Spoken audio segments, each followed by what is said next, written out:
কোরবানির ঈদের দিন বিড়ালরা কোথায় যায়, কেন দেখা যায় না তাদের, কোথায় গায়েব হয়ে যায় অত্র এলাকার বিড়াল?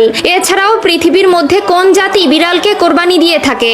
এছাড়াও বিড়াল কিভাবে ভূমিকম্পের আগাম বার্তা বুঝতে পারে এবং তার মালিককে রক্ষা করে? এছাড়াও যারা বিড়াল পালন করে তারা কিভাবে ব্রেইন স্ট্রোকের হাত থেকে বেঁচে যায় তা কি আপনার জানা আছে?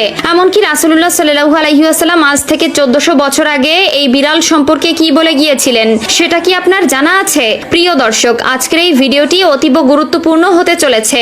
অনেক অজানাকে জানতে পারবেন আপনারা এই ভিডিওর মাধ্যমে। তবে তার আগে যদি আপনি বিড়াল পছন্দ করেন কিংবা আপনার বাসায় বিড়াল থেকে থাকে তবে খুশি মনে কমেন্ট করবেন আলহামদুলিল্লাহ, এবং এই আলহামদুলিল্লাহ বলার কারণটাও এখন আমি ব্যাখ্যা করব। প্রিয় দর্শক, আমরা সকলেই জানি প্রিয় নবী সাল্লাল্লাহু আলাইহি ওয়াসাল্লাম বিড়াল ভালোবাসতেন।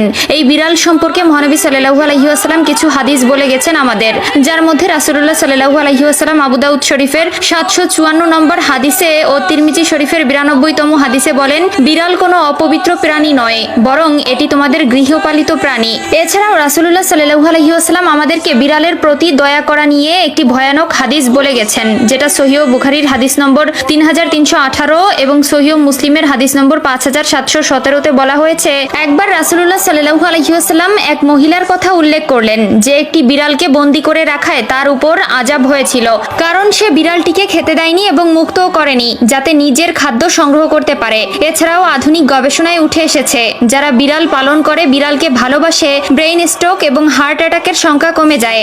এছাড়াও বিজ্ঞানীরা বলছেন বিড়ালের শ্রবণ শক্তি অন্য সকল প্রাণী থেকে একটু প্রখর, যার মাধ্যমে তারা অনেক দূরের জিনিসও খুব সহজে শুনতে পারে। এমনকি যদি ভূমিকম্প হয় তার 10 থেকে 15 মিনিট আগে ভূপৃষ্ঠের তলের প্লেটের বিন্দুমাত্র শব্দও তারা শুনতে পায়, যার ফলে তারা আগে থেকেই সাবধান হয়। আধুনিক বিজ্ঞান গবেষণা করে আরো পেয়েছে যে যারা অল্পতেই নেগেটিভ মাইন্ডেড হয়ে পড়ে তাদের সামনে যদি সেই সময় কোনো বিড়াল ছেড়ে দেওয়া হয় কিংবা সেই ব্যক্তির পোষা বিড়াল থেকে থাকে তবে সেই বিড়ালের দিকে তাকালেই নেগেটিভিটি কেটে যায়। এছাড়াও যারা কালো জাদু করে বা কালো জাদু অধ্যয়নরত অবস্থায় থাকে তারা তাদের এই শক্তিকে বৃদ্ধি করার জন্য কালো রঙের কোনো বিড়াল পেলেই সেটি কোরবানি করে দেয়। তাদের বিশ্বাস এটি কালো জাদুকে আরো প্রখর করে তোলে। এবং কোরবানির ঈদের দিন তেমন একটি বিড়াল দেখা যায় না, এর কারণ হলো বৈজ্ঞানিক গবেষণায় উঠে এসেছে যে বিড়ালের খাদ্য হজম শক্তি কম থাকায় আঁশ জাতীয় খাদ্য হজমে বেগ পেতে হয়, যার ফলে কোরবানির ঈদের কয়েকদিন মাছ মাংসের হাড়গোড় এমনকি মাংস অত্যাধিক পরিমাণে খাবার ফলে তাদের বমি সহ বদ হজম হয়